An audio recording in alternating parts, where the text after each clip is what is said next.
Dr. Fauci. Our next expert is Dr. Anthony Fauci. Tony knows what to do. Dr. Anthony S. Fauci. Tony and I. We turn now to Dr. Anthony Fauci. Dr. Anthony Fauci. Dr. Anthony Fauci. Thank you so much, Dr. Fauci.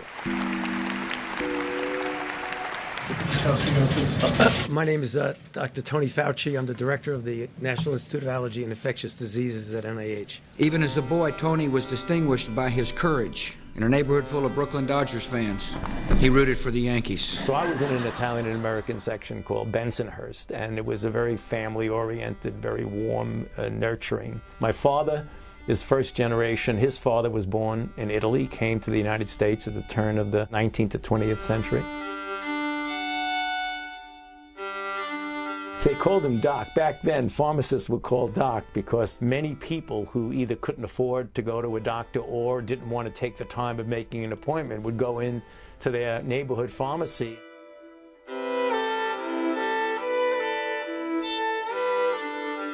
And he still quotes what he learned from Jesuit teaching: precision of thought, economy of expression. And now you know why he never ran for public office.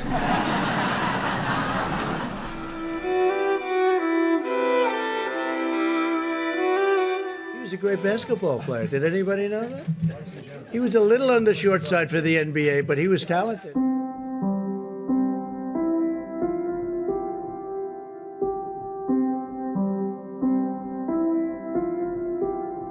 And graduated first in his class in 1966 at Cornell Medical College.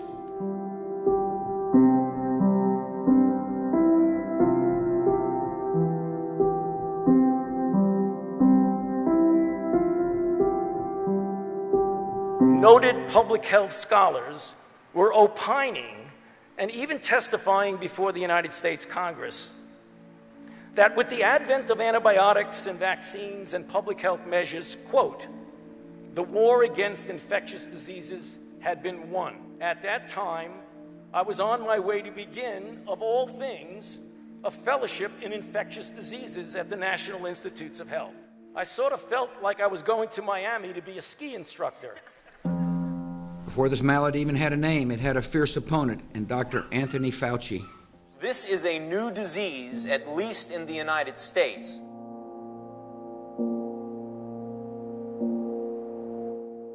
It just struck me as an oddity that otherwise healthy men and another oddity, otherwise healthy gay men, got an infection that you virtually never see in someone with a normal immune system. And at that point, it was like, oh my God, we're dealing with something new.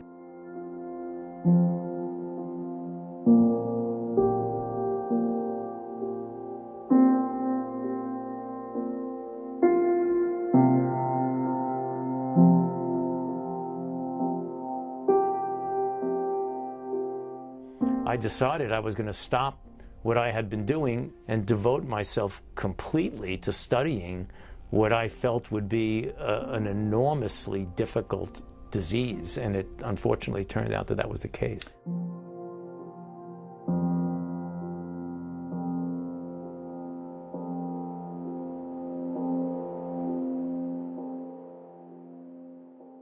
And that's an issue that I really must emphasize over and over again, that there is no scientific evidence at all that it can be transmitted by casual contact.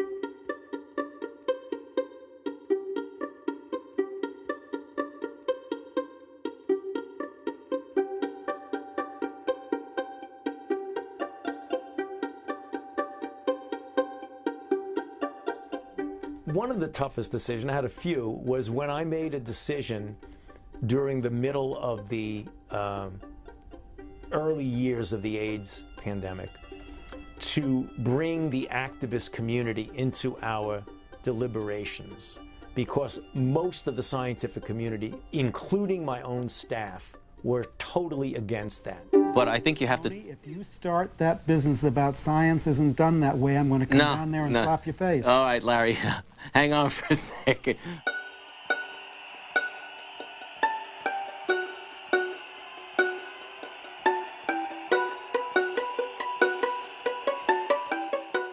Remarkably, he has gone from being burned in effigy by AIDS activists in the early days of the epidemic to winning their trust and respect. You know, I want to say something about Tony Fauci, because I think the world must think I hate him or something, the way I'm going on tonight. I love Tony. Actually, I think I probably have a more complicated relationship with Tony than anybody in my entire life. He is a man, an ordinary man, who is being asked to play God, and he is being punished because he cannot be God. And that is a terrible situation to be in, to be the lightning rod for all of us. But he is there, and he has been this incredible fighter for us and for AIDS. I love you, Larry.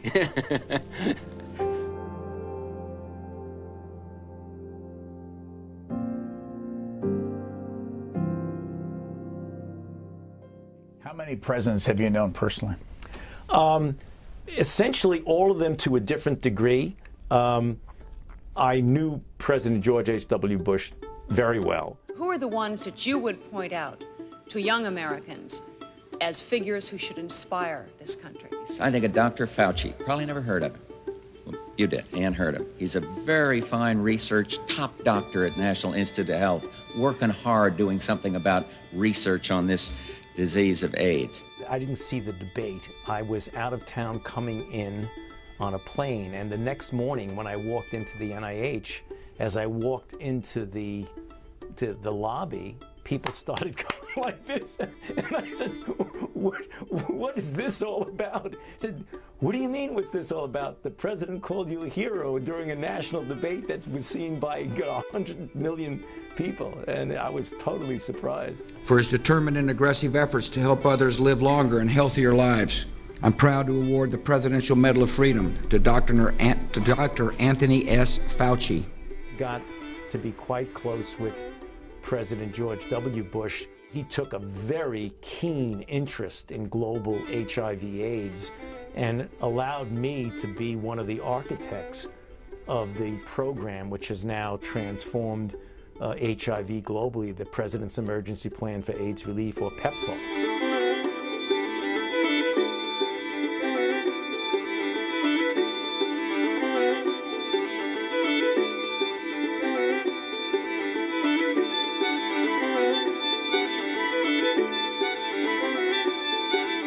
But we can end it as a global pandemic. It's within our grasp. It was started and sustained by the phenomenal work of our president, and we just need as a society to just take it over the goal line. And I think we can do it. I really do, Barbara. I believe we can. Under 6 administrations, who has been the coolest president that you have worked with? Well, there's not a chance in the world I'm going to answer that one.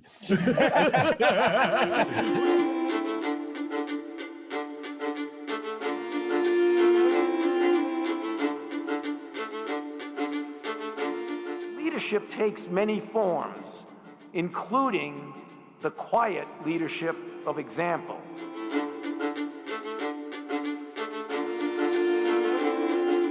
I said earlier today that I hope we can do this by Easter. You don't make the timeline. The virus makes the timeline. Anybody that needs a test gets a test. They're there. They have the tests. And the tests are beautiful. The idea of anybody getting it easily, the way people in other countries are doing it, we're not set up for that. Do I think we should be? Yes, but we're not. Now, you're 74. Right. How long are you going to work? I'm just going to keep doing it until I'm not effective. And right now I'm as energetic and I believe as effective as I've ever been. Fauci.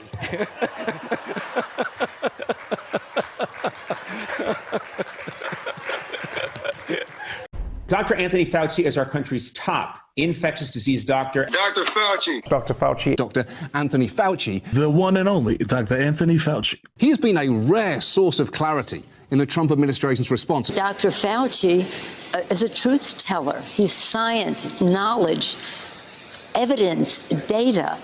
And that's what we have to have if we're going to have a cure. Dr. Anthony Fauci has emerged as one doctor that just about everyone in America knows, a trusted scientific expert during this pandemic. Also, a glaring contrast to a president who's fomented misinformation at this serious time. Look at the latest numbers that show 36% of Americans trust what the president says while almost double, a full 60%, prefer to trust Fauci. Now, this doctor is not the only medical expert on the task force, nor the only veteran public servant in the picture. So it's not exactly just automatic that any doctor would stand so tall above the administration that he serves in. But Fauci has been at this a long time, appointed in 1984 to run the National Institute of Allergy and Infectious Disease, the same post he holds now. And he was accustomed to leadership roles long before that. Did you know he was captain right here of his high school basketball team? And he was the academic leader of his peers when he finished first in his class right there at Cornell Medical School. Fauci also stepped into the lead professionally when working at the NIH in the early 80s, taking on what was then a strange new disease called AIDS. I'm working directly on AIDS, both clinically and from a basic science standpoint. What I'd like to do this evening is to review for you some of the most recent advances in AIDS, as well as provide for you a background for understanding how we got to where we are today in our understanding of AIDS. That's old school Fauci right there, and his empirical, no-nonsense approach built trust across party lines. He was an advisor to presidents in both parties. He worked to combat virtually decades. And right now, at a time when many are asking, why weren't we more prepared? Why didn't we save lives and money investing in detection and testing earlier instead of getting hit like this and watching so many other people die? It's worth noting that part of the answer resides in how the federal government handles science, how it handles empirical information, which is something Dr. Fauci has helped to provide in many administrations. Here he was warning about SARS in 2003. When you have a respiratory illness that can be spread from person to person, and you have something that's global, and you have jet travel, nowhere in the world is completely safe when there's an epidemic raging in one part of the world. And since that's going on in China, we need to continue to be very vigilant. A risk in China means we have to be vigilant here. Sound familiar? And look, we went over the archive. Beyond the real-time warnings of those emerging threats, Fauci is also part of a group of experts who publicly warned about the signs that specifically a flu-like pandemic could become the big one, which is similar to what coronavirus has become. Here he was in 2005. Right now, and we all admit that, right now, if we had an explosion of an H5N1, we would not be prepared for that. You see this whole business with the H5N1 virus as an exercise to try and improve our capabilities of fighting off a pandemic? Well, I don't see it as an exercise because it could be the big one. It could be. And if it is, our rushing around, doing what we need to do, pushing the envelope is not for naught or in vain.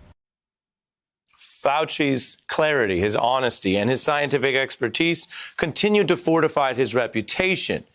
In fact, in any evidence-based conversation, that kind of approach made him the authority to cite, which leads me to the next thing we want to show you, how one Republican candidate cited Fauci in a presidential debate, while over the years other presidents have touted him with tributes and even ultimately the Medal of Freedom. Tony and his team stepped up, and you were ready. Tony and I were fondly reminiscing about SARS and H1N1.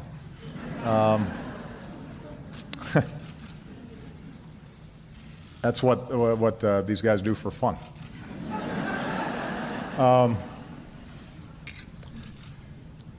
And we were lucky with H1N1 that it did not prove to be more deadly. I think of Dr. Fauci. Probably never heard of him.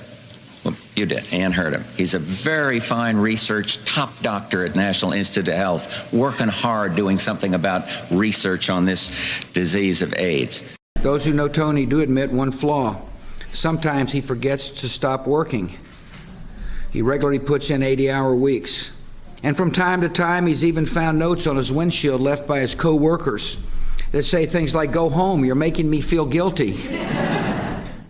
There is value in celebrating hard work in public service, and empirical honesty. Dr. Fauci has been quite consistent over the decades in his scientific approach, as well as the last thing we want to show you, his faith in the human spirit. Hopefully, our recent advances of being able to isolate, identify, and characterize the agent, together with the advances in understanding the natural history and pathophysiology of this disease, will allow us over the next year to come back to you and tell you that we now not only have hope and hypothesis, but that we have a real prevention and indeed a real cure. Thank you. We now have hope, and hope for a cure. Those were Dr. Fauci's words. They resonate today. They're our last words in tonight's broadcast. Hey, I'm Ari Melber from MSNBC. You can see more of our videos right here, or better yet, subscribe to our YouTube channel below.